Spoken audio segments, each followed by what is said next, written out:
un podcast de Cooperativa.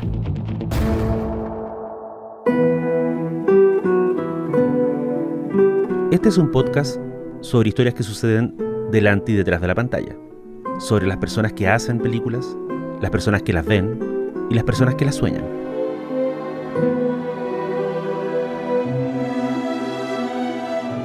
Soy Daniel Villalobos y esto es El Contador de Películas.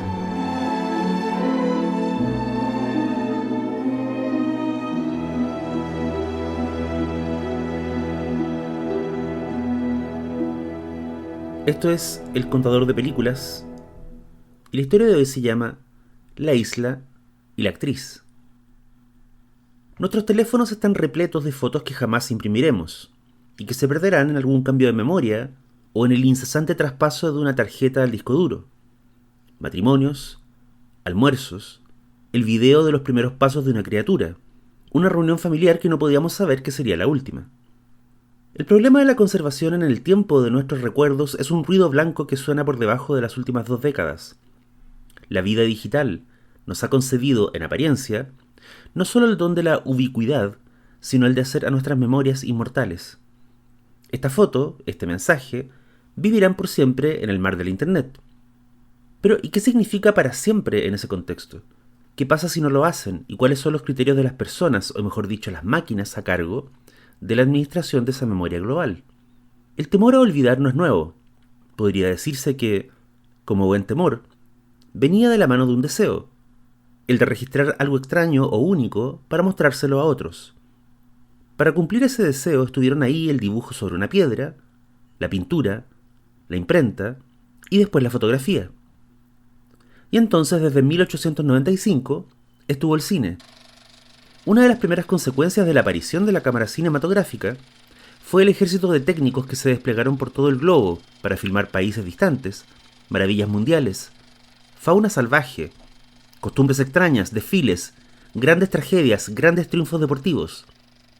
Esos camarógrafos de hace más de 100 años volvieron con sus preciadas imágenes de vuelta a las capitales del mundo. Su objetivo general era claro: poner ese mundo al alcance de la mano de quien pudiera pagar la entrada al cine. En paralelo, otros pioneros del medio estaban enfrascados en algo muy distinto. Lo que buscaban entre las 4 paredes de un estudio no era salir a capturar la realidad, sino más bien convocar a la fantasía. Ahí estaban los viajes a la luna, los asaltos bancarios, los actos de magia, las selvas de cartón piedra y los palacios de papel maché. Ahí estaban los actores y actrices. Ahí, en esos estudios de espaldas a la realidad, surgieron las primeras estrellas de cine. Una de esas estrellas en los años 20 fue una actriz y bailarina estadounidense llamada Louise Brooks.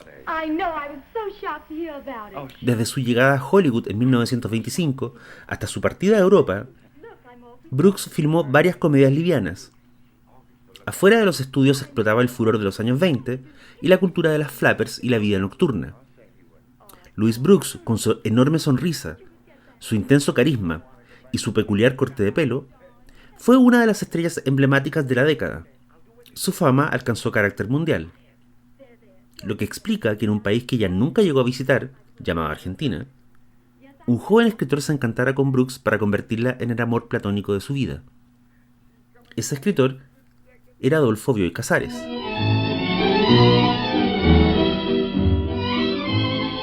Durante varias décadas, Bioy Casares publicaría varias novelas, algunas decenas de cuentos, y se volvería uno de los amigos y colaboradores claves en la vida de Borges.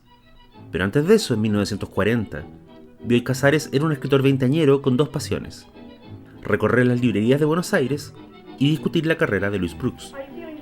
El argentino consideraba la etapa hollywoodense de la actriz como el pináculo de su belleza y talento. No le gustaba su paso por Alemania, a pesar de que ahí ella había actuado a las órdenes de un director tan prestigioso como Guy Pabst en una película llamada La Caja de Pandora. Louise Brooks estaba a miles de kilómetros de distancia. Ella y Bioy Casares jamás se conocerían. Pero lo que no puede lograr la realidad a menudo lo consigue la ficción. En 1940, con prólogo de Borges, Adolfo Bioy Casares publicó una novela llamada La invención de Morel. Como muchas grandes novelas, Morel es una historia muy sencilla y diáfana, pero llena de vericuetos. Está narrada por un hombre en fuga, Sabemos que huye desde Caracas, que sus perseguidores son incansables, y que la desesperación le lleva a embarcarse en un bote rumbo a una isla que nunca ha visto. La isla está desierta a excepción de un conjunto de edificios. A uno de ellos el narrador le llama el museo.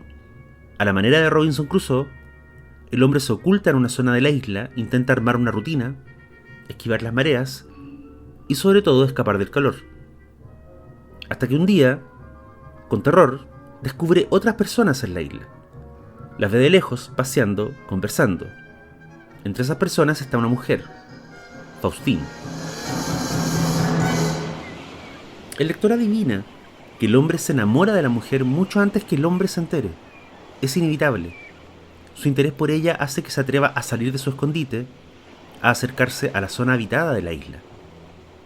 Incluso llega a planificar un pequeño jardín en el borde costero donde Faustine va regularmente a mirar el mar. Pero hay algo extraño en la isla. No son los esfuerzos del narrador por esconderse los que le protegen de los visitantes.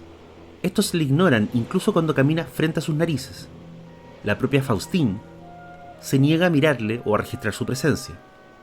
El narrador se pregunta aterrado: ¿seré un fantasma? ¿Serán ellos fantasmas?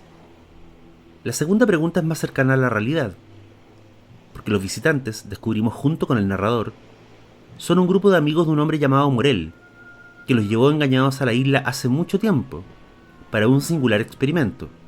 La invención de Morel tiene dos partes. La primera es una máquina capaz de capturar la apariencia, el sonido y los olores de personas y objetos. La segunda es otra máquina capaz de reproducir la grabación de manera infinita y constante. Ese es el grupo de visitantes con los que se ha topado el narrador. Son fantasmas, pero no venidos de la ultratumba, sino que de las entrañas de la tecnología. Son proyecciones que se repiten una y otra vez al ritmo de las mareas en distintos puntos de la isla. Y Faustine, el amor de su vida, es una de esas proyecciones. Todo lo que tiene de ella, todo lo que siempre tendrá, son los gestos y diálogos que Morel grabó durante esos días en que el grupo visitó la isla. El lugar es un inmenso cine, y el narrador es el único espectador de ese eterno rotativo en 3 dimensiones. Peor aún, estudiando las palabras de Morel y el funcionamiento de su invento, el hombre urde un plan.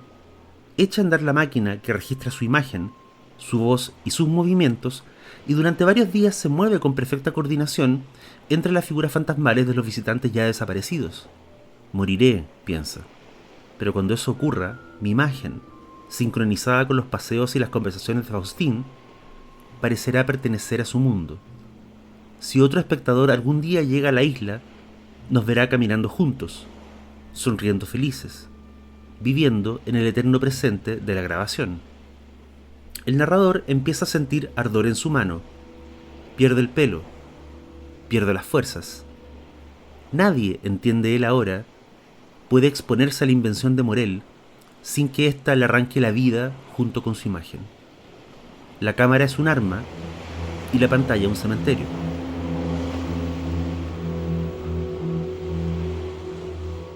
Con los años, muchos han querido adaptar al cine la novela de Bioy Casares, lo que quizás es un despropósito, pero también tiene su lógica.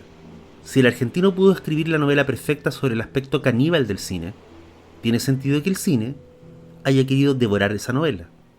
El primer intento fue un telefilme francés de 1967. Faustine, vous devinez mal mes intentions. Je sais quel but vous poursuivez, Morel. El segundo, hasta ahora, es un largometraje italiano de 1974, dirigido por Emilio Greco, quien casteó nada menos que a Anna Karina en el rol de Faustine. L'influenza del futuro sul passato. Peccato che lei non voglia credermi e che non possiamo intenderci. Peccato. E perché? Perché abbiamo un termine breve, 3 giorni, e poi non avrà più importanza. Possibile che non ci sia altro argomento di conversazione. Bioy Casares vivió una existencia productiva y homenajeada. Murió en 1999, reconocido como uno de los escritores argentinos más importantes del siglo XX. Pero en 1940, mientras terminaba de escribir La invención de Morel, el autor debe haber fantaseado con viajar a Hollywood para conocer a Louise Brooks. Después de todo, ella era la musa de su libro, y le había inspirado un amor que tal vez no fuera real, pero, bueno, tampoco eran reales los visitantes de la isla de Morel. Y eso no hacía menos dolorosa la peripecia de su protagonista, ni menos inolvidable su decisión final. Sin embargo, por todo lo que sabemos, Bioy Casares nunca viajó a Hollywood a conocer a Louis Brooks. Tal vez pensó, como buen cinéfilo latinoamericano, que la idea de conocer en persona a una estrella del cine era absurda. Lo cierto es que para 1940, ese año, Louis Brooks estaba lejos de ser una estrella. Vivía en un pequeño departamento de West Hollywood, llevaba tiempo sin hacer películas y se ganaba la vida escribiendo avisos publicitarios para una revista. Tenía 34 años de edad y su carrera en cine había terminado. Décadas más tarde, cuando ya era una octogenaria, le dijo a un periodista que en esos años oscuros tenía dos pensamientos recurrentes. Uno era quitarse la vida. El otro era sentarse algún día a escribir una novela. Louis Brooks nunca hizo ninguna de las dos cosas. Murió de causas naturales en agosto de 1985.